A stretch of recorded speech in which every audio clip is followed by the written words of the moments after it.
16장 19절입니다.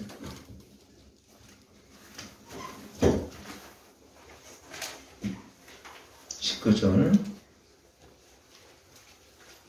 다음에 20절 같이 한번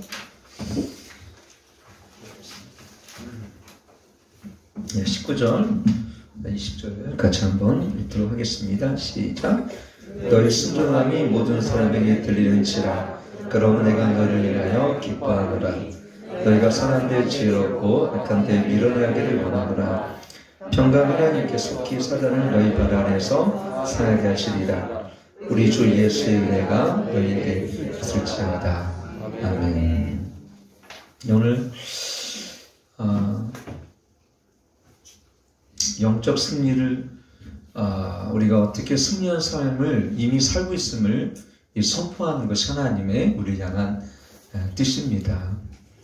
제가 21 기도 중에도 말씀드렸지만 사단이 싫어하는 건 뭐냐면 우리가 누구인지를 아는 것, 즉 정체성을 아는 것을 싫어합니다. 우리가 하나님의 자녀라는, 하나님의 자녀되는 권세를 갖고 우리가 하나님의 빛의 자녀고 그분의 언약 아래 있다는 사실을 사단은 늘 망각하게 만들고 우리가 세상과 다를 거 없다라는 식으로 우리를 어떻게 됩니까? 정체성을 잃어버리게 합니다. 그리고 상실하게 합니다. 그리고 그 자리를 떠나게 합니다. 그래서 야곱계에서가 있죠?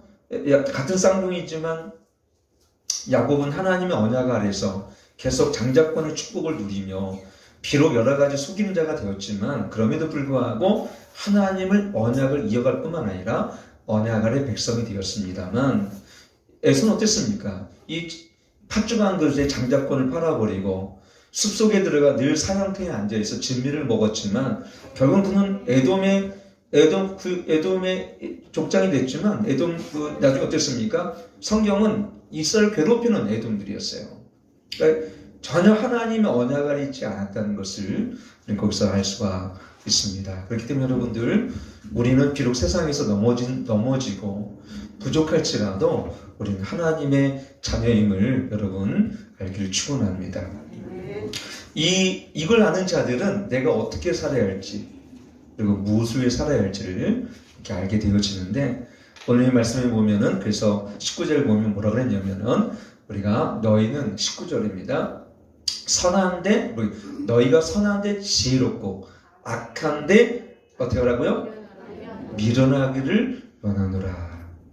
육의 제가 그 수요일에 얘기했죠. 영적인 생각과 영의 생각과 육의 생각을 제가 말씀드리면서 여러분 그리스도인에서도 불구하고 교회를 열심히 다니지만 영으로는 어둡고 영의 능력이 전혀 없이 이 세상의 정욕과 육신의 생각으로 가득 찬 사람들이 어떻게 해요? 오늘도 고린도전서 우리 2장 3장 말씀을 이렇게 보았는데 그런 사람을 시기와 분쟁 우리가 육의 사람의 특징이 뭐냐면 시기와 분쟁으로 말미암아 너희가 영적인 어린아이와 같다 이렇게 바울은 고린도 교회를 향해서 거기서 이렇게 설명을 하고 있죠. 우리 지금 우리가 이 시대를 살아가면서 여러분 저는 참 때가 악하고 이 마지막 때 우리에게 정말 필요한 말씀이 바로 이 말씀입니다. 어떻게 하라고요? 내가 첫째는 뭐냐면 선한데 지혜로워야 될 필요가 있다는 것입니다. 두 번째는 악한데 밀어나기를 원합니다. 믿으면 아멘. 많은 사람들이 세상에 예를 들어가지고 주식 정보라든가 부동산 정보라든가 요즘에 뭐 세계 국제 정사라든가 뭐 이런 일은 참 많이 압니다. 어떤 뭐 이런 뭐랄까요 상식이 참 어느 시대보다 깊은 이렇게 아이를 보면 정말 상식을 많이 알아요. 경제적인 상식 또 문화적인 상식 뭐 그다지 알지 않아도 되는 상식을 너무 많이 알더라고 아이들이. 그만큼 유튜브라든가 아니면 뭐 미디어를 통해서 접해서 그런지 모르겠습니다. 아마. 근데 복음과 성경을 얘기해 보면 전혀 몰라요. 여러분 이 다적으로 보면 여러분 언젠가 꽤 오래전 15년 전 20년 전 얘기입니다만 현대백화점인가요? 압구정동에서 뭐 세일하니까 거기에서 한 500m 줄 서요. 500m 새벽부터 세일하면서 원 플러스 원인지 모르겠고, 뭐를 먹을 걸만 더 주는지 모르겠지만, 그 유명 백화점에서 좀 브랜드 있는 걸 세일하고 사기 위해서 엄청난 줄 서더라고요. 거기뿐이 아니에요. 이마트, 이천이 아울렛 뭐 이런 데서 세일하면 사람들이 토요일이나 주일 보게 되어지면 진짜 차도요 들어갈 자리가 없습니다. 박일 세일을 찍을 때 여름 무슨 세일, 가을 무슨 세일하면 사람들이 넘쳐나고요. 발디딜 틈이 없어요. 그 당시에 보면. 여러분, 근데 요즘 교회 우리가 말씀 사경에 부흥 집회하면은 어때요? 잘 안 옵니다. 옛날에는 반대였어요. 교회가 십자가를 하나 세우게 되어지면 그곳에 그렇게 많은 사람들이 진짜 앉을 자리 없이, 그래서 막 이외에 그 사람들이 올라와서 앉을 정도로 굉장히 많은 사람들이 교회에 밀려왔었어요. 근데 GMP가 10,000불, 15,000불 넘으니까 백화점들이 생기고 캠핑족이 생기고 레크레이션 문화가 생겨나면서 사람들은 어떻게 해요? 이제는 교회를 안 나오게 되어지고 영적 세계나 어떤 사후 세계에 대한 관심이 없어졌어요. 자기에 대한 영생과 구원에 대한 소망이 없어지고 이 세상에 보암직하고 모험직한 것이 가득하니까 육의 진미와 이 세상에 놓여져 있는 이 문화를 시작하면 탐닉하면서 살아가는 사람들이 너무너무 많아졌어요. 그러니까 이 세상의 정욕과 이 세상에 주어지는 정욕이 주는 이런 어떤 부유함이 그들의 어떻게 모든 그 인생 가운데 가장 높은 가치가 됐다는 말씀입니다. 가난할 때는 사람들이 뭐 했냐면 다 가난했기 때문에 교회에서 주는 이 복음과 심령대붕이라고 그러죠. 여러분 심령대붕에 큰 이렇게 거기 문자도 보면은 그 당시에는 이 전봇대 이렇게 붙여져 있잖아요. 심령대붕에. 그리고 한번 뛰지도 않았어요. 그 심령대붕에 붙여도 앉았어요. 교회에서 붙이는 건 절대로. 왜? 제가 붙여봤으니까. 그거를 제가 그 전봇대에 이렇게 붙이지 않습니까? 그럼 사람들이 교회에서 뭘 하는 것은 두려워서 뛸 수가 없어. 갈 수도 없었어요. 요즘에 제가 여기 현수막을 처음 여기에 4년 전에 왔을 때 현수막을 붙이잖아요. 그걸 지나가다가 왜 교회가 현수막을 붙이냐 이거예요. 다른 현수막은 뭐라 그러는데 교회가 현수막을 붙이면 이 지역에 특히 안티 기독교인이 좀 있어서 그런지 몰라도 지나가다 보면 그래요.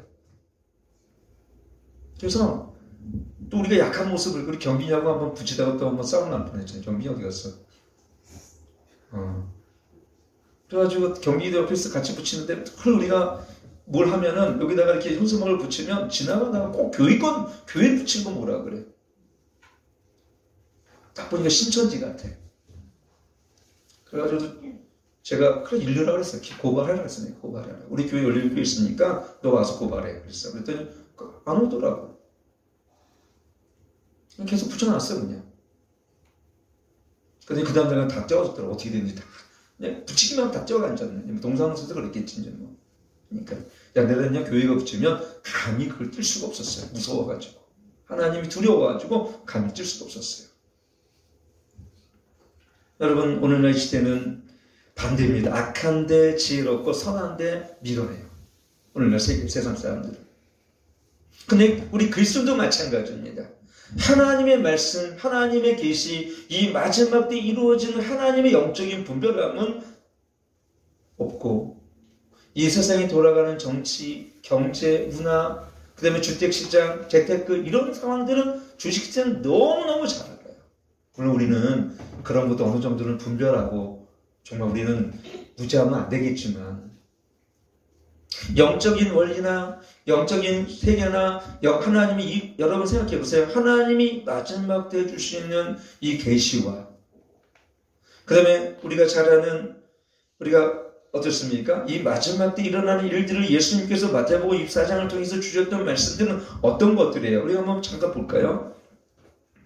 여기 보면요. 첫째는 마태복음 10장 16절을 보면 그래서 뭐라고 얘기했냐면 보라 시작 보라 내가 너를 보내면 양을 네가 내 보낸 것 같도다.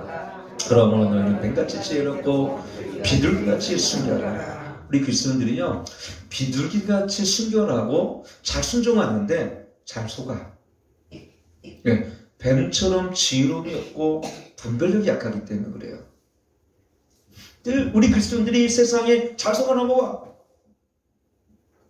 여러분, 북한이 공산화될 때 김일성 아버지가, 외삼촌이 강무슨 목사님입니다. 강무슨. 근데 그때 북한을 대표로 하는 목사님이 김익두 목사님이었어요. 아니, 외삼촌이 목사님이고 하니까 김일성의 이 족보를 보니까 기독교 배경이야. 처음에는 이 보수 쪽에 있던 사람들도 많이 넘어갔어요.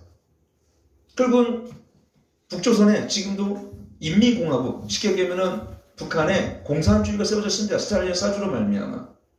그렇다면 그리스도인들이 왜 거기 속아 넘어갑니까? 근데 남한의 그리스도인도 마찬가지예요. 78%가 박헌영을 지지했습니다. 근데 지금도 같아요. 신비롭고는 헤아릴 새 것이 없는 것처럼 역사는 반복되어지는데, 지금도 보면 우리 그리스도 안에도 보면은 이러한 여러분 공산주의, 사회주의를 지지하는 사람들이 꽤 있어요. 한 단적인 예를 보면, 여러분 요한일서 4장에 보면 4장 1절에 이렇게 돼 있어요. 우리 한번 이렇게 요한일서 4장 1절에 보면 뭐라고 돼 있냐면요. 시작. 사랑하는 자들아, 영을 다 믿지 말고 오직 영들이 하나님께 속하였나 시험하라. 많은 거짓 선지자가 세상에 나왔으므라. 하나님의 영은 이것이니 할지니 곧 예수 그리스도께서 육체로 오신 것을 신한 영마다 하나님께 속한 것이요. 여러분, 왜 요한이 이 말씀을 했을까요? 사랑하는 자들 영을 다 믿지. 이게 뭐냐면 속아 넘어가지 말라는 거예요. 속아 넘어가지 말라는 거예요. 우리 기독교인들이 얼마나 신천지에 빠진지 몰라요. 난 참 답답해요. 이건 우리 목회자 책임이 큽니다. 신천지가 요한계시를 가지고 6개월, 10개월씩 하면요, 사람들이 다 빠져. 종교심이 있고 열심인 사람 다 신천지로 빠져요. 왜 그러냐? 우리 기독교의 제대로 된 복음과 이 제자훈련을 안 했기 때문이에요, 사실은. 여러분, 근데 신비로운 건 뭐냐면, 여러분, 이만한 그가 신이 될 수 없잖아요. 박태선 신이 될 수 없고, 문선명이 신이 될 수 없지 않습니까? 근데 거기 다 빠져. 정명석, JMS 여러분 알 겁니다. 그에 있는 기쁨주들이요, 이대한 대학생을 주시면 좀 그렇지만, 참으로 젊은 여대생들이 많았어요. 근데 말투를 한번 봤어, 말투가 죄송하지만 나보다 말을 훨씬 못해. 나보다 잘생기지도 않았어. 난 그게 화가 나. 나는 그들 잘생겼고 말도 잘하는데 왜 그들보다 성공적일까? 세상 말로 열받아. 나보다 훨씬 못생기고 말도 진짜 시골에 있는 그 아저씨처럼 말하는 사람한테는 왜 그럴까? 왜 이렇게 잘 속아 넘어갈까, 사람들이? 응? 정명석이 결국은 주가가 잡혀가지고 들어갔죠? 신천지에 빠져가지고 온 아이가 우리 교회 여기 와가지고 2년 동안 신천지 잡혀있었어요. 그래가지고 어머님은 우리 교회 왔었어요, 사실은. 여기 가까이 사실 신학생 됐어요, 지금. 2년 동안 신천지에 빠져가지고 그 아버지가 경찰입니다, 경찰. 근데 19세가 되니까 아버지를 상대로, 부모님을 상대로 재산 상속을 고소하게 만들어. 아주 악해요, 이 신천지 집단은. 여러분 생각해 보세요. 예수 그리스도 안에서 선한 자들은 그렇게 해서 부모님 재산을 빼앗겠습니까? 교회 몰래 침투해서 목사님을 개라고 해, 거기는. 여러분, 그렇게 해서 교회를 뺐습니까? 아주 치사한 거 아니에요? 정정당당하다라면 교리를 가지고 정정당당하게 들어와서 그러면은 한번 맞서든가. 시조라기 살짝 들어와서 교회를 혼란시켜서 목사님들 뭐가 있는지 봐가지고 목사님 이렇게 몰아낸다니까요. 전도회면 다른 사람도 전도회 와. 자기네끼리는 알아, 그거를.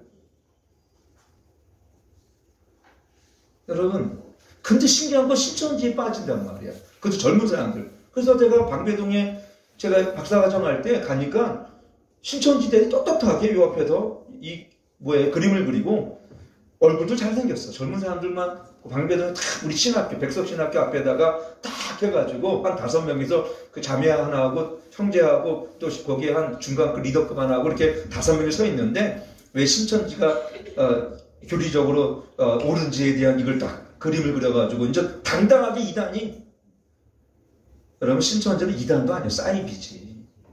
여러분 제가 이걸 연구를 많이 했거든요. 신천지하고 여호와 증인, 통일교 이걸 제가 논문을 썼어요. 사실은 대학원 다닐 때. 깊이 연구를 해봤어. 말 같지도 않은 이거의 JMS라든가 이거의 나는 좀 같으면 좀 어느 정도 좀 비슷하고 우리하고 좀 같지만 난 그래도 괜찮을 것 같은데 참, 난 그래서 우리 교회는요 내가 철저하게 복음의 원리 가르쳐요. 하나님 나라와 내가 교리를 가르쳐요. 왜?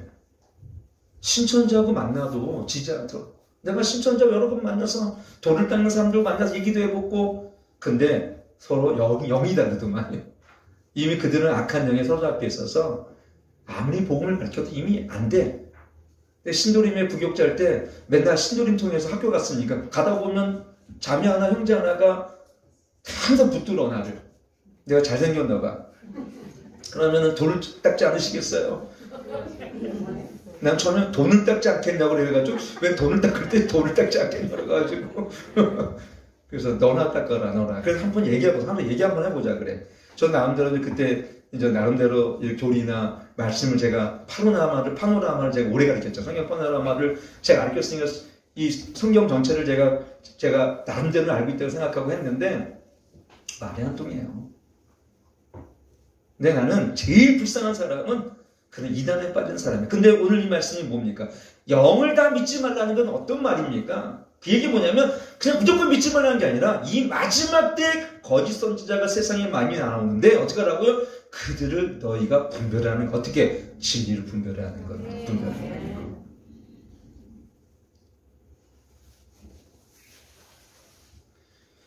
마태복음 24장 4절에 보면요. 예수님이 특별히 마지막 때 당부하신 말씀이 있어요. 한번 우리 읽어봅시다. 시작. 예수께서 대답하여 가라사대 너희가 사람의 미혹을 받지 않도록 주의하라. 많은 사람이 내 이름을 와서 이르되 나는 그리스도라 하여 많은 사람을 미혹해 하리라. 너희가 사람의 미혹을 받지 않도록 주의하라. 우리나라만 해도 예수 그리스도가 36명입니다. 자기가 예수님이라고 얘기하는 사람 36명. 그냥 겉으로 나타난 이단 사이비까지 합치면은 36명. 근데 참 많은 사람이 신천지나 통일교나 이단에 빠져 있어요. 이거는 기독교의 타락 때문에 그렇습니다.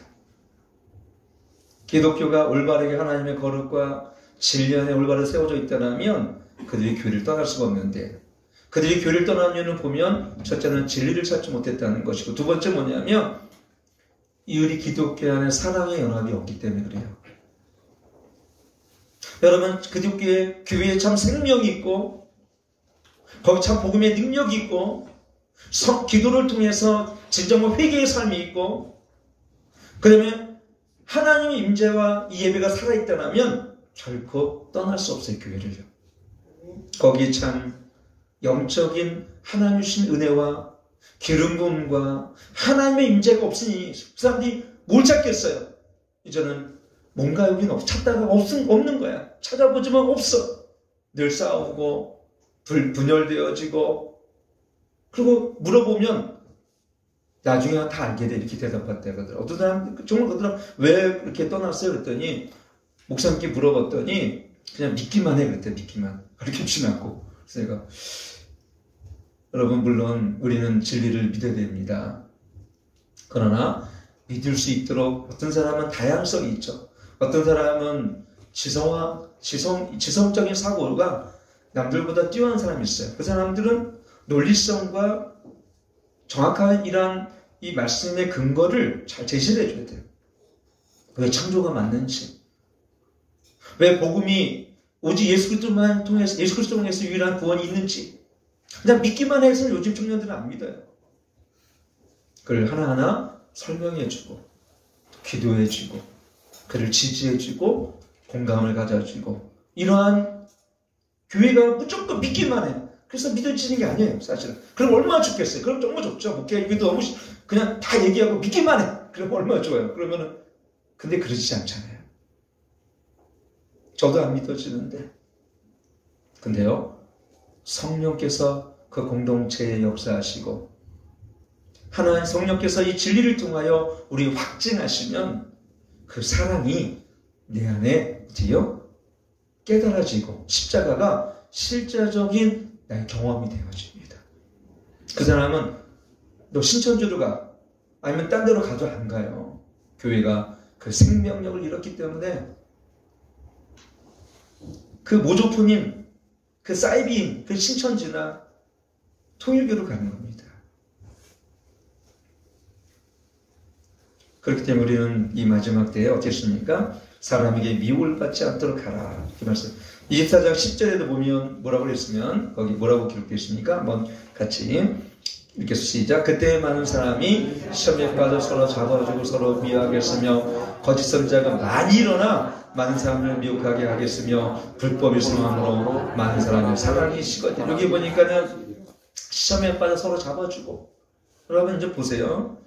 이전 조금만 전하면은 이 백신에 관련된 문제가 이렇게 되지 않을까 저는 이렇게 일상을 합니다.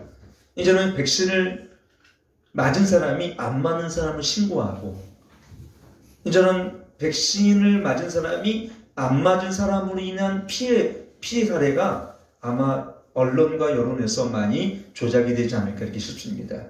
그래서 백신을 맞은 사람이 이런 안 맞은 사람에게 징벌적 손해배상을 내기 위해서 만약에 백신을 안 맞은 사람이 교회가 있을 거 아니에요? 그럼 교회에서 코로나가 확진되어지면 학교가 문 닫고 지역 상권이 문 닫으면 어떻게 하겠어요? 야, 여기 교회 때문에 니네 안 맞은 너희 때문에 이 지역이 피해 입었으면 아마 교회를 너희 20억 니네는 손해배상 아마 그렇게 될 것 같아요.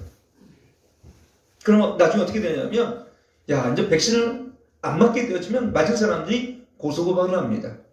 공산주의처럼.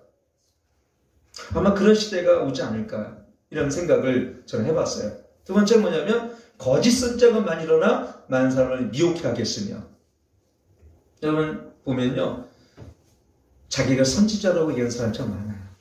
이단뿐만 아니라. 그래서 참 이 부분에 있어서 제가 이 말씀 우리가 선한데 지혜로워야 할 이유가 뭐냐면 바로 하나님의 진리의 말씀을 옳게 분별함이 없으면 이 시대를 우리가 잘못된 종말론주의자들, 잘못된 은사주의자들, 또 뭐 세대주의자들, 또 우리가 자유주의자들 이런 데다 빠져가지고 오늘날 교회가 다 넘어간 게 자유주의입니다. 자유주의. 독일에서 넘어와서 미국으로 넘어가고 우리나라 사람들 70대 80대 유학 갔던 교수님들이 다 지금 일반 우리 신학교에 포진하셔서 그들이 우리에게 가르치는 게 뭐냐면 자유주의. 그래서 이런 기적도 능력도 없다는 거예요. 그러니 교회가 뭐만 남습니까? 상식만 남고 이론만 남고 성령의 능력과 하나님의 나라의 능력은 하나도 없는 거예요.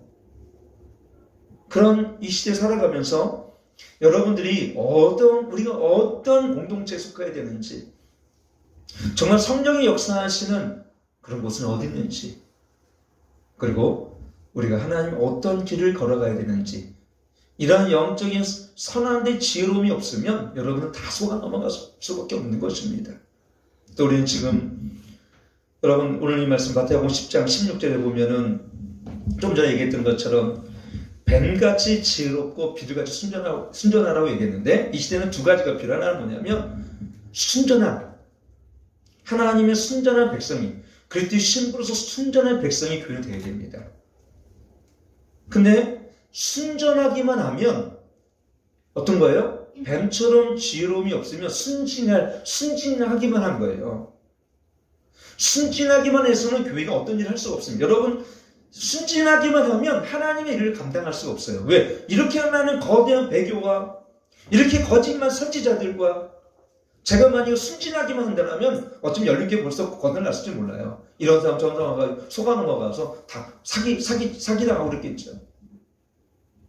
저는 물론 나름대로 하나님이 주셨던 그 제 마음속에 말은 부드럽게 하지만 생각은 정확하고 10단계를 거쳐요. 제가 10단계를 나름대로 검증합니다. 솔직히 여러분도 제가 이렇게 검증해요. 첫째는 신천지 때문에 검증하기도 하지만 이 여러분을 보호하기 위해서는 나름대로 제가 검증을 안 하면 어떤 사람이 들어와서 어떤 사기 칠지 어떻게 알아요? 그래서 제가 처음에 들어오면 죄송한 얘기지만 나름대로 제가 검증합니다. 근데 거의 5단계에서 넘어지더라고. 그래서 근데 제가 중도 들어오면 그런 저는 다 믿어요. 실제 저는 거의 잘 믿는 은사가 있어요.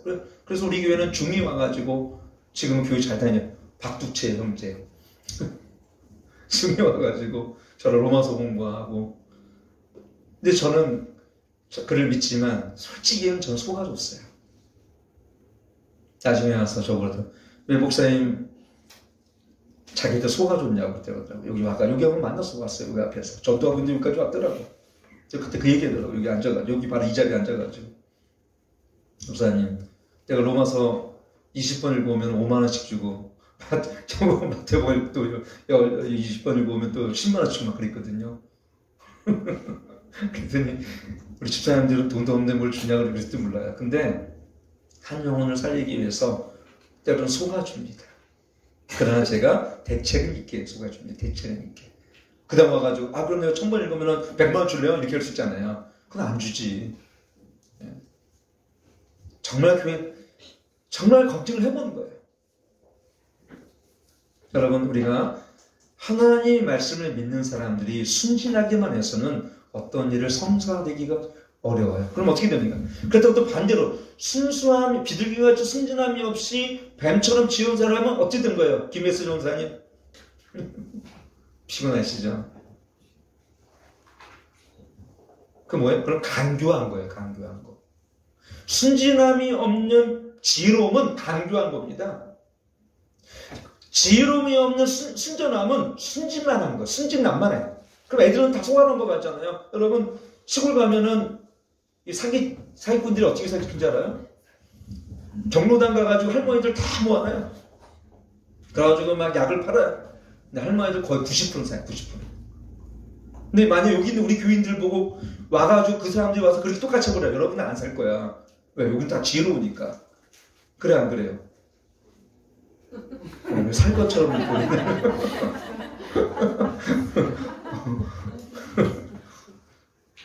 여러분, 그래서 마지막 시대는요, 우리가 말씀 하나님의 첫째는 지혜, 두 번째는 하나님의 전략, 세 번째는 이 마지막 때의 역사 속에 흐르는 이 계시록 시대와 교회 시대의 중간에 있기 때문에 우리는 이 시대적인 상황에 있어서의 분별함이 없으면요 다 속아 넘어갑니다. 내가 왜 여러분에게 백신을 맞지 말라고 그랬겠어요? 그것이 지금은 666은 아닐 거예요. 저도 그렇게 생각해요, 사실은. 그러나 이것이 666으로 가는 길목에 있다는 것은 저는 분명하다고 봅니다. 그러니까 지금까지 여러분 맞다 하셨더라도 제가 요즘에 놀란 게 있어요. 저는 이쪽 분야를 좀 공부했다 했잖아요. 반도체를 제가 했기 때문에 반도체라면 회로도 볼 줄 알아야 되고 우리 배우나 목사님 아실 거예요. 공대생들은 이 회로를 봐야 되고 저는 핸드폰 쪽에 있는 뿐만 아니라 웬만한 회로들은 제가 다 봐요.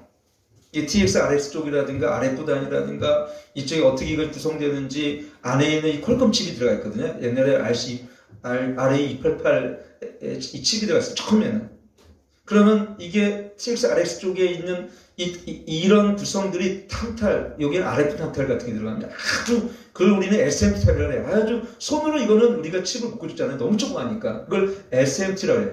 서비스만 수인하는 칩을 이걸 자동으로 이게 릴리탑으로 해가지고요. 칙칙칙칙칙 하면 이게 자동으로 이게 틱틱틱 하면 이게 회로를 지가 이거 언제 이거 요 조그만 데다가 손도 작업하면 이거 하나 만들기도 어려울 거예요. 이게 한 사람이. 근데 SMD 장비라고 하죠. SMD. 일본의 도시바라든가 이런 장비를 통해서 일본에 그냥 틱틱틱 하면 아주 진짜 0.1mm, 2mm 정도의 조그만 칩들 그 자리에 박혀요.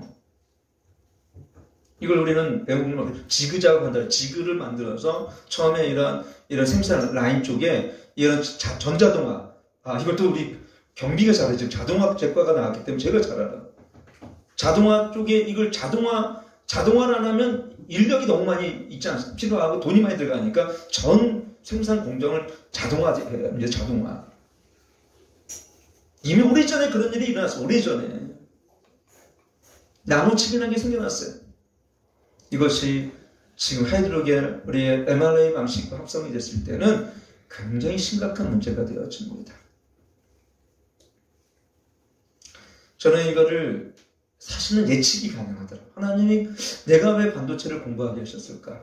이런 우리나라 첨단 IT 쪽에 웬만하면 다 버렸어요, 제가.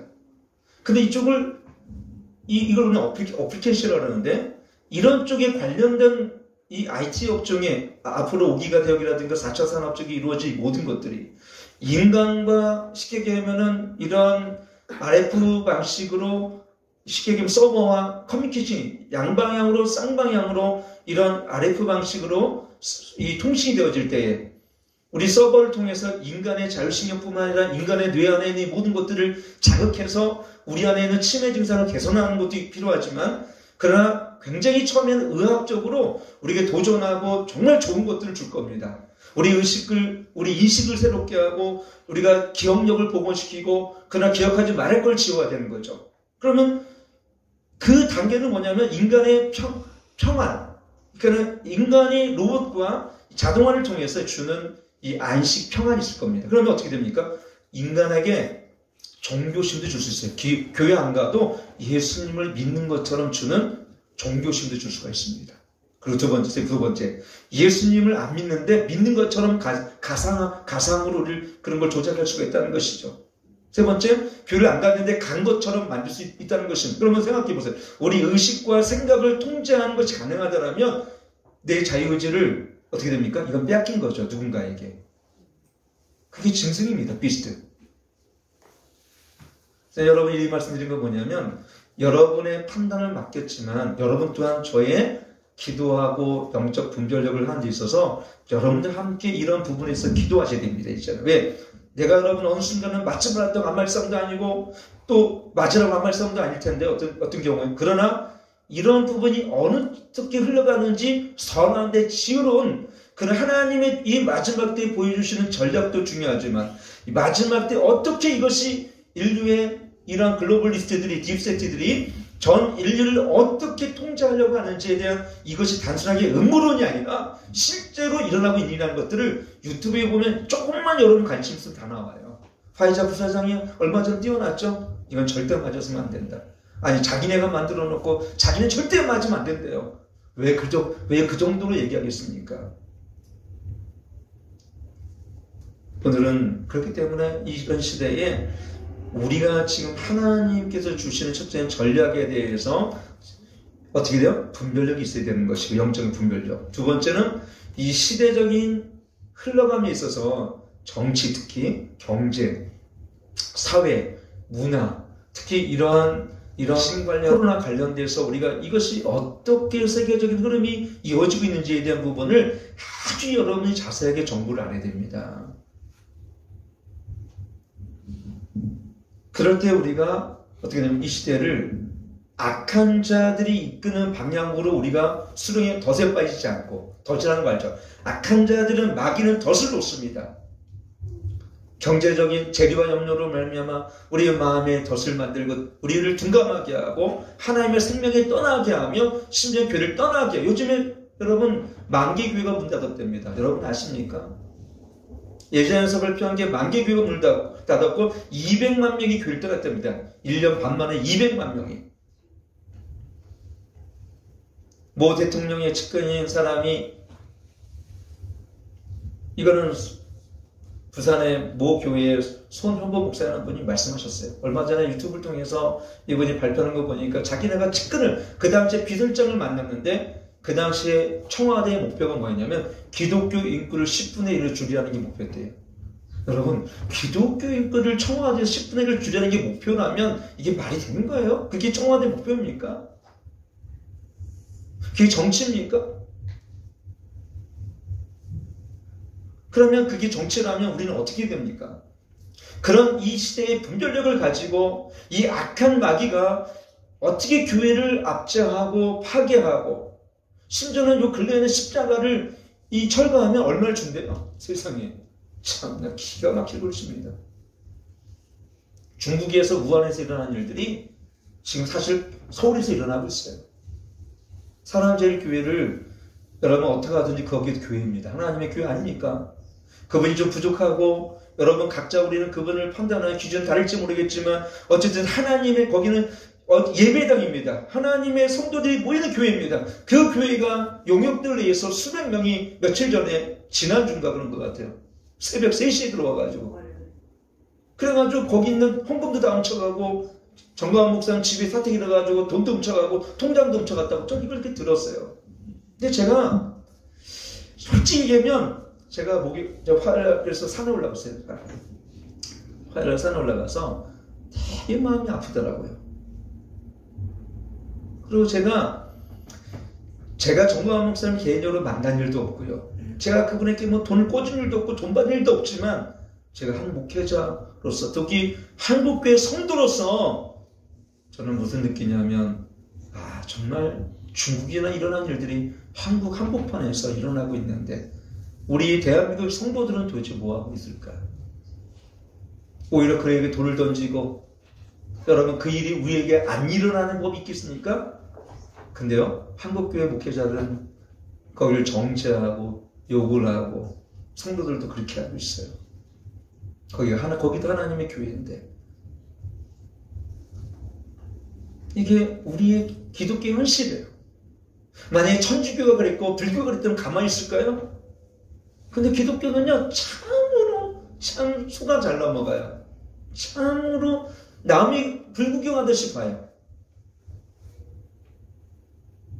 전 그래서 모르겠어요.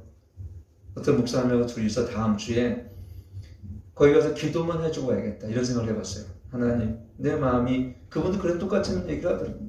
거기 가서 내가 딴 건 몰라도 참 내가 저분들이 하는 모든 걸 지지할 수는 않아요. 솔직히 저도. 그러나 거기가 교회이기 때문에 하나님의 교회이기 때문에 하나님의 교회가 무참하게 짓밟히는데 그래서 여러분 기도하셔야 됩니다.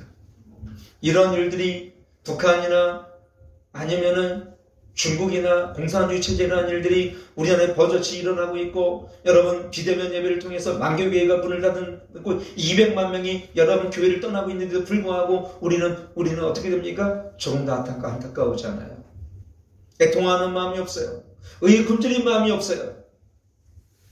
만약에 불교에서 여러분 만개 절이 만약에 문을 닫고 만약에 불교에서 만약에 200만의 불교 신자들이 문을 닫았다면 저는 어떻게 할까요? 아마 청와대 가가지고 도림사 그분들이 와서 달려하지 않았을까요? 근데 우리는 한 명도 진짜 저는 거기 가서 이걸 항의한 사람을 못 봤어요. 한 명도. 몇 사람 있더라고요. 몇 사람. 예전에 있는 손설민 목사님, 전라도 광주에 있는 안덕교회 박우영 목사님, 안유한 목사님, 뭐 몇 분, 딱 몇 분, 한 10명, 20명 될까 모르겠어요.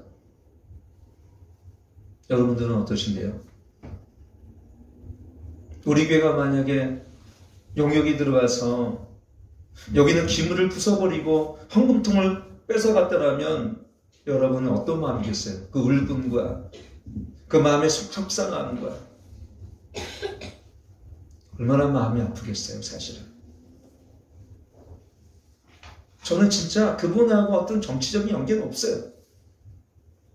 단지 그분이 한 그리스도인으로서, 같은 목회자로서, 같은 이 한국의 대한민국 교회로서 한 교회가 그렇게 세상의 용역들과 그 조합장이라는 사람을 통해서 그렇게 무너져가는 걸 보면서 정말 이 교회가 정말 30년 전, 40년 전은 세상 사람이 두려워서 감히 교회를 들어오지 못했는데 이 시대의 젊은 사람들은 이 교회를 소화기 뿌려대고 난리가 물장 다 깨버리고요. 교회인데 두려운 게 참 없어요. 두려움이 없어요.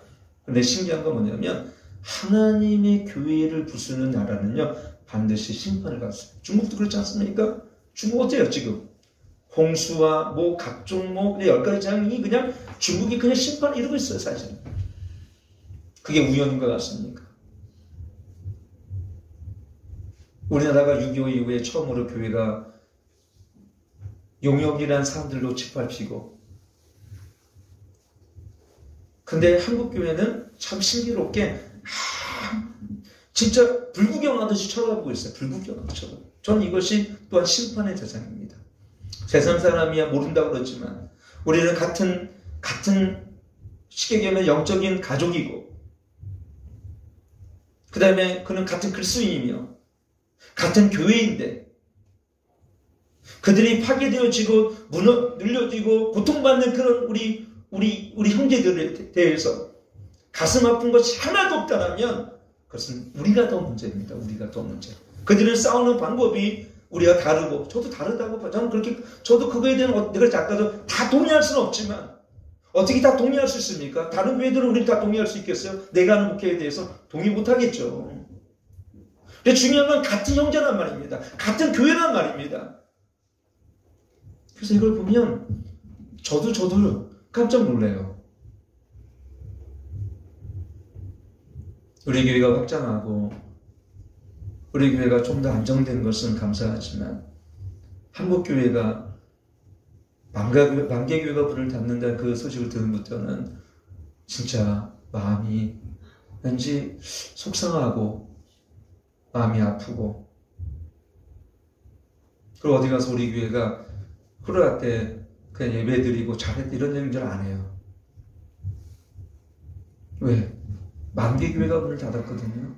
200만 명이 떠나갔거든요. 근데 우리는 정부에 대해서도, 오늘 이번에도 부산에서 행정소송에서 기각당했습니다. 예전이 비대면 예배에 대한 이 부분들을 행정법원에다가 소송을 했는데, 오늘인가 어저께 그걸 기각을 당했어요. 다른 것은 일사천리에 구속하고 다 수사하는데 교회는 외면당하고 무시되고 있어요. 왜 그런지 아십니까? 교회가 한 목소리를 내지 않기 때문에 그래요. 왜 그런지 아십니까? 비대면 예배 드리려면 10명 예배 드리면 10명 드리고, 20명 드리려면 20명 드리고, 1명 드리면 1명 드렸기 때문에. 이건 정부도 깜짝 놀랐대요. 정부도 깜짝 놀랐어요. 이렇게 말 잘 들어? 기독교가? 저는 그래서 뭘 생각했냐면, 1938년도 9월 9일날 평양 총회에서 신사참배 가결할 때에 주기철 목사님, 그 다음에 한상열 목사님, 그 다음에 거기 있던 박무슨 목사님 계셨어요. 그러니까 주기철 목사 산정학교에 있었던 분들이 다 이미 잡혀갔고, 나머지들은 저 대구의 홍무슨 목사님이 총회장이 됐는데, 총회장 되자마자 이 부분이, 이것은 신사참배라는 것은, 이것은 우상이 아니라 하나의 그냥 문화다. 그걸 가결시켜버렸어요. 근데 얘는 얘, 가은 가오슈 이거 물어봐야 되잖아요. 그것도 안 하고 그냥 가결시켜버렸어요. 거기는 서기가. 그랬더니 거기에 참여했던 선교사님들이 계셨어요. 선교사님하고 반대했던 사람들이, 이거는 안 된다. 그랬더니 거기 있는 일본 형사들이 잡아가고 난리가 났죠.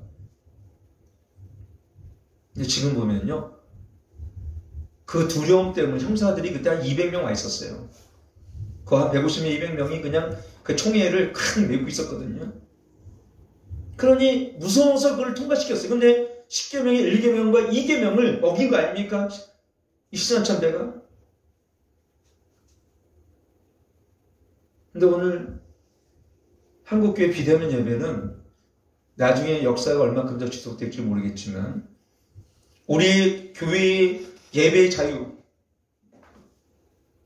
우리 예배드릴 이 자율성, 이것이 훼손되어지고, 국가라는, 물론 코로나 상황이 특수한 상황이지만 우리가 마땅히 드릴 우리의 기본권이, 예배의 기본권이 훼손되어진, 헌법 27조에 있는 예배의 자율성이 훼손되어진 아주 심각하고 무례한 그러나 정부의 탄압인데도 불구하고, 나는 정부보다 더 문제는 뭐냐면, 우리 기독교의 이런 부분에서 약하고, 특히 큰 교회들은 한마디 얘기도 없이, 저는 그거 보면서 참 마음이 답답했습니다. 우린 지금은 선한 데 지혜로워야 될 줄 믿습니다. 악한 데 밀어야 될 줄 믿습니다. 마지막은, 그러나 하나님은 우리에게 영적 승리를 위한, 하나님은 이미 우리가 승리한 싸움을 싸우게 하셨지, 제가 21기도 그때도 말씀드렸지만 승리를 위해 싸우라고 말씀하신 게 아니에요. 이미 승리한 싸움을 우리가 누리고 선포하는 것뿐입니다. 왜? 오늘 20절 보면 뭐라고 말씀하셨어요? 같이 한번 본문에 읽겠습니다. 시작. 평강의 하나님께 속히 사단을 너희 발 아래서 상하게 하시리라. 우리 주 예수의 은혜가 너에게 있을지어다. 여러분,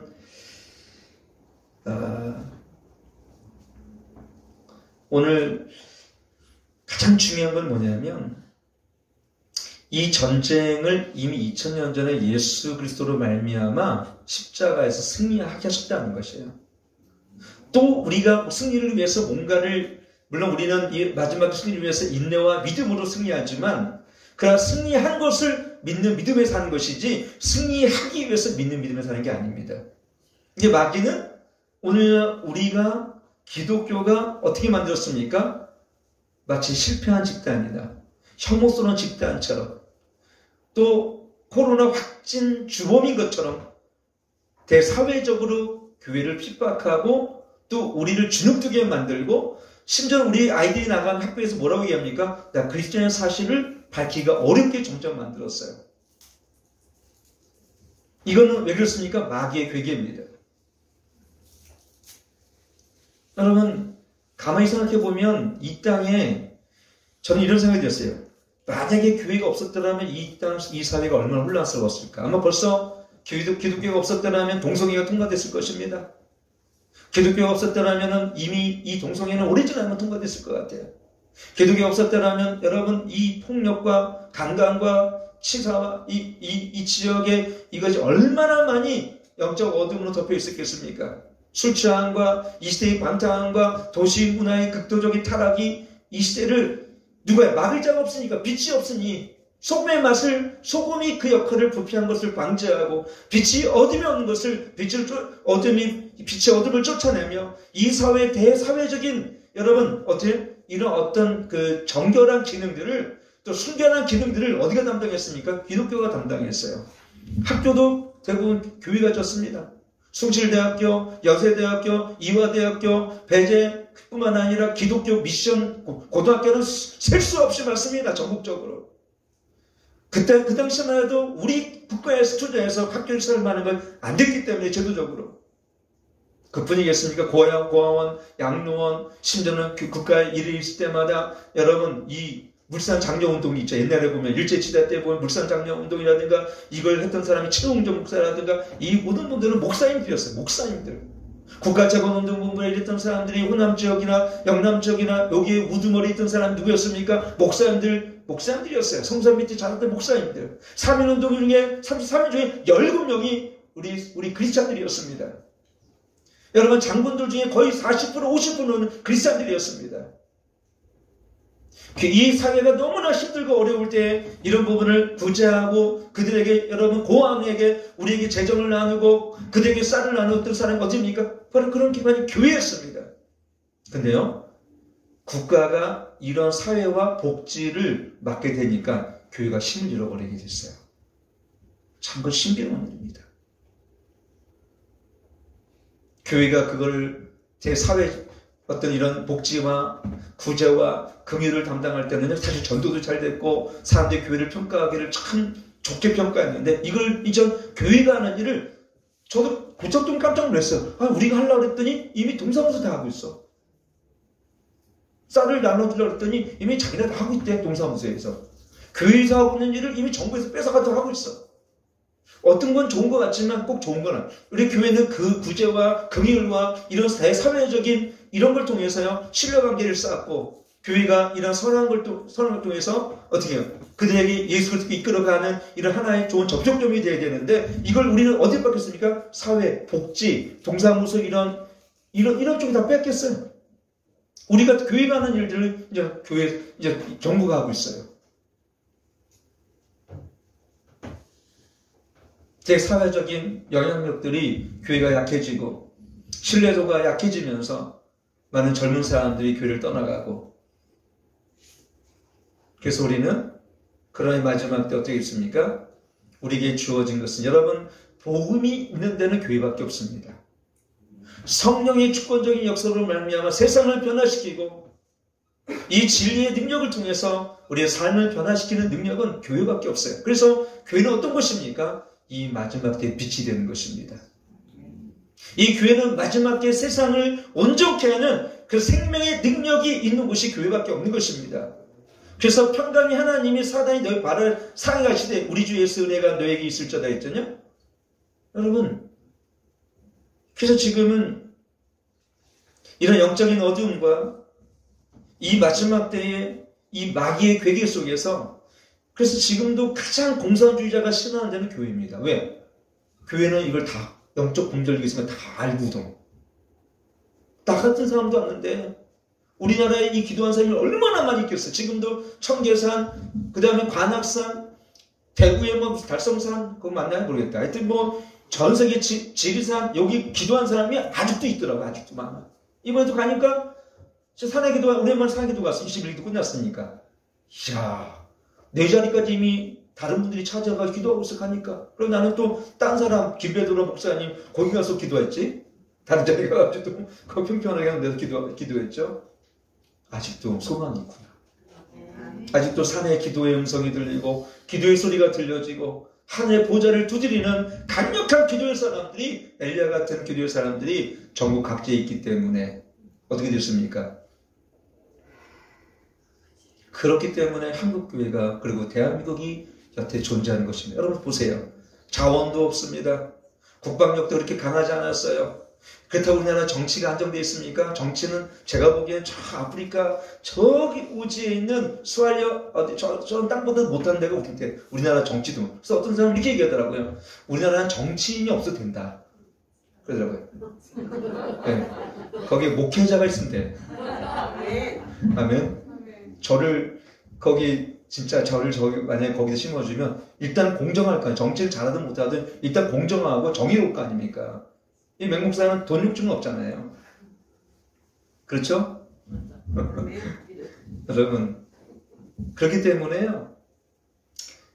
저는 이런 시대 가운데 하나님 주시는 사람으로 이 시대가 좀 채워져야 하는데 그러기 위해서는 여러분들이 어쨌든 지금 시대에 이 교회에게 주신 하나님의 이 권위와 또 하나님이 교회에게 주신 위임된 하나님의 지상 명령들을 우리가 선포하며 살아가야 되는데 저는 이게 지금 제가 그랬죠. 마지막 때의 마지막 영적 전쟁 가운데 있기 때문에 여러분들이 지금부터가 중요하다는 거. 그래서 여러분들이 지금은요 선한데 지혜롭게 하기 위해서 말씀의 사람 첫째 됩니다. 첫째 말씀의 사람. 이 말씀에 다 있어요.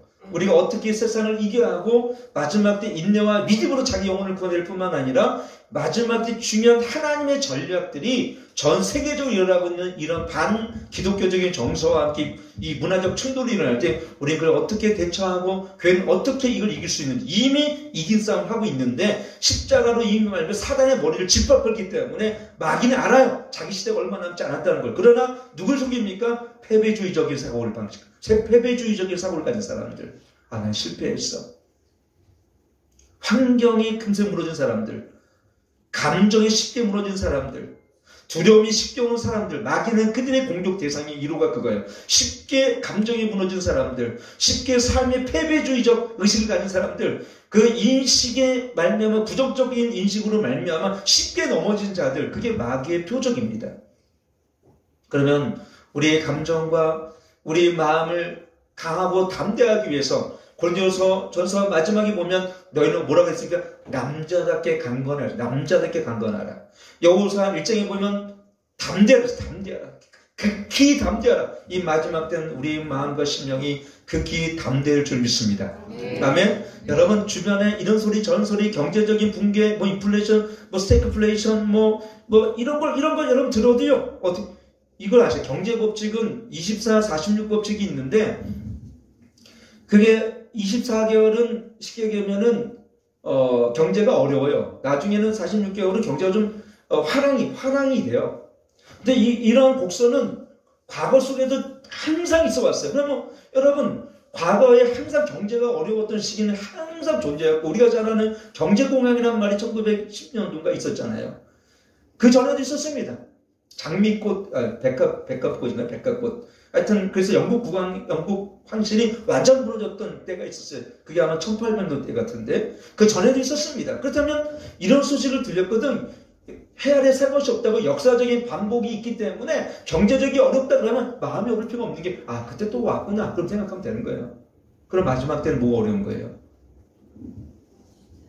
이 코로나로 말미암아 주는 이런 경제적인 어려움이 당연히 따르고 지금 우리가 잘 아는 원자재 부족으로 말미암아 중국의 공장이 돌아가지 않으니까 우리나라 요소수 부족에다가 뭐 지금 끝뿐이겠습니까? 지금 미국 같은 경우도 하적이 잘 안 되고 또 그러다 보니까 반도체 수요가 갑자기 중국으로 막 쏠리다 보니까 반도체 수급이 부족해서 이걸 우리 솔드아웃 하는데 이런 부분이 생산할 공정들이 생산하지 못하니까 자동차라든가 이런 공정들이 어떻게 해요? 점점점 이걸 우리 작업 과정이 늘어지는 거예요. 옛날에는 자동차 완성차가 주문해서 만약에 2개월 걸렸다면 지금은 6개월, 7개월, 8개월 앞으로는 더 걸리면 어떻게 돼요? 이런 거기에 딸린 공장과 관련된 하청업체들이라든가 납품한 업체들이 점점 멀어지겠죠. 왜냐하면 자기는 한 달에 이 머슬리 어느 정도 생산을 해줘야지 우리 거기 있는 하청업체들에 있는 거기는 회사와 직원들이 먹고 사는데 이것이 딜레이되고 1년이면 매출량이 줄어들고 그러면 적자를 면치 않겠죠. 그 전세적인 경제가 어려워지겠죠. 예상할 수 있는 문제 아닙니까? 또 뭘 두려워합니까? 당연히 경제적인 어려움이 옵니다. 그러면 누군가는 이 통화 가치를 전 세계 달러라든가 위안화라든가 원화라든가 이런 모든 가치들을 유로화를 하나로 이 모든 우리 안의 적자, 각 나라에 있는 적자를 털어내기 위해서는 이 통화 가치를 하나로 묶겠죠. 화폐 가치라든가. 그럼 그때는 이미 적그리스도의 등장이 앞서 있다고 생각하시면 되는 거예요. 이런 것을 미리 예측하고 이런 시대가 올 거라는 것을 우리가 지혜롭게 하나님이 주신 이 마지막 때 주시는 것을 두려워하는 것이 아니라 대비하라는 것이 대비하라는 것. 두려울 필요 전혀 없어요. 이 세상의 안정감을 기반으로 하고 하나님이 아니라 세상을 의지하고 이 세상의 물질과 정욕이 나의 기반이 된 사람은 지금 두려울 겁니다. 그러나 하나님을 피난처로 삼는 시편 91편 말씀처럼 하나님을 나 여호와를 지은 자로 나의 거처로 삼는 자들은 결코 재앙이 우리를 지나갈 수 없습니다. 가까이 할 수 없습니다. 믿으시면 아멘? 이걸 믿으시길 축원합니다. 지금 우리의 모든 대안은 뭡니까? 예수 그리스도가 우리 주님이라는 사실이에요. 오늘 그 평강의 주님, 그래서 오늘 이 말씀은 우리에게 그분이 누구라고 말씀? 그분이 우리의 평강의 주님이라고 했어요. 우리 평강의 주님. 여기 보게 되면 평강의 하나님께서 속히 사단을 너희 발을 상하게 하시리라 했어요. 우리 주 예수 은혜가 너에게 있을지어다 그랬습니다. 여러분 요한복음 6장 말씀을 마치면서 두 구절만 저는 선포하고 제가 왜 선포란 말 썼냐면 여러분 승리를 위해서 노력하는 것이 아니라 승리한 것을 선포하는 거예요. 믿으시면 아멘? 요한복음 16장 33절 같이 읽겠습니다. 시작. 이것을 너희에게 이르면 너희로 내 안에 성천을 누리게 하려 합니다. 세상에 너희가 환난을 당하나 담대하라. 내가 세상을 이겼노라 하시니라. 세상을 이겼노라. 예수님께서 이미 마귀와 사단을 머리를 깨뜨리시고 그분이 죽음 가운데 여러분 이 부활하셔서 그분이 부활의 첫 열매가 되셨어요. 고린도서 15장 말씀은 너희 또한 그러하도다. 우리 또한 부활에 상속하고 살기에 여러분 이렇게 죽어도 저렇게 살아도 상관없는 것은 뭡니까? 우린 죽어도 어디 간다고요? 천국 가기 때문에 그래요. 그렇죠. 때로는 우린 죽는 게 더 좋은 것도 있어요. 근데 뭐가 두렵습니까? 문제는 뭐냐면 안 죽으려니까 두려운 거야. 그냥 하나님 죽어도 내가 천국 간다. 때로 죽어도 천국 간다. 안 두려워요. 그러니까 우리가 기독교인들이 순교하면서 기쁘게 감사하고 할렐루야 하면서 떨린 천국문 내가 들어가니 할렐루야 외치며 들어갈 수 있는 게 뭡니까? 죽어도 천국 가니까 그런 거예요. 여러분이 저는 그래. 하나님 내가 만약에 죽어서 저는 우리가 사실은 100% 자신은 못하잖아요. 우리 물론 구원의 확신이 있습니다만 완전한 100% 확신인 사람은 없습니다. 혹시나 내가 우리 생명체가 기록되지 않은지 어떻게 알아? 이런 마음으로 그래서 구원은 두려움을 이루는 것입니다. 여기 아마 100% 확신인 사람은 그 다음 100% 구원 안 얻을 가능성이 더 커요. 구원 얻은 사람은 오히려 내가 구원 얻지 않을까 봐 그런 경건한 두려움이 있어 우리 안에. 왜? 하나님을 알기 때문에. 내가 부족함을 깨달았기 때문에 그래. 자기 부족함을 아는 자는 어찌 나같이 부족한 자가, 나같이 미련하고 부족한 자가 내가 천국에 갈 수 있을까? 확신을 가지면서도 한편은 불안하기도 한 두 가지가 우리에 있는 것이 당연한 거예요, 사실은요. 그것은 천국을 의심하는 게 아니라 자기의 연약함과 부족함을 알기에 그렇습니다. 오늘 또 한 가지는 역대상 29절입니다. 한번 읽겠습니다. 시작. 여호와의 광대하심과 권능과 영광과 이김과 위엄이 다 주께 속하였으니 천지에 있는 것 다 주의 것이로다. 여호와의 주권도 주께 속하였으니 주는 높으사 만유의 모르심이이다. 부와 귀가 주께로 말미암고 또 주는 만유의 주제가 되사 손에 권세와 능력이 있사오니 모든 자를 크게 하심과 강하게 하심이 주의 손에 있나이다. 우리 하나님이여 이제 우리가 주께 감사하며 주의 여러분 이름을 찬양하이다. 우리 공경 사모 어디 갔죠? 아 잠깐 나갔네. 이 말씀을 하다가 다음 주에 하셔가지고 저는 이제 이 말씀을 29장 11절, 12절, 13절 말씀은 이제 여러분들이 이 마지막 때의 승리를 위해서 이 말씀을 가정과 자녀들에게 우리 삶에 매일마다 선포할 말씀 몇 가지가 있는데 그 중에 하나가 오늘 이 말씀이에요. 11절부터 13절까지. 내가 요즘에 우리 공경 3을 통해 하가다 주는 말씀은요. 이 마지막 때의 승리를 위한 선포입니다. 아멘? 아멘? 이거를 그대로 외우시면서 이거를 정말 한번 우리 한번 쫙 이제 한번 하고 대회 때나 이제 딱 하고 못한 사람은 나머지 1시간 동안 더 암송하고 한 사람은 또 이거 딱 선포하고 마귀가 이 말씀만 들어도 아 얘는 안 되겠다. 얘는 포기. 근데 누굴 찾습니까?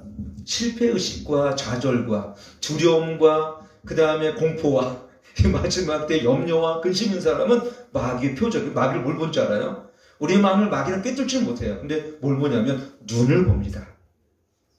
두려워하고 있냐? 너 유단자냐? 일단 여러분이 신앙적인 믿음의 유단자가 되길 축원합니다. 믿음의 검은띠가 되어야 되는데 흰띠와 검은띠 차이가 뭔지 알아요?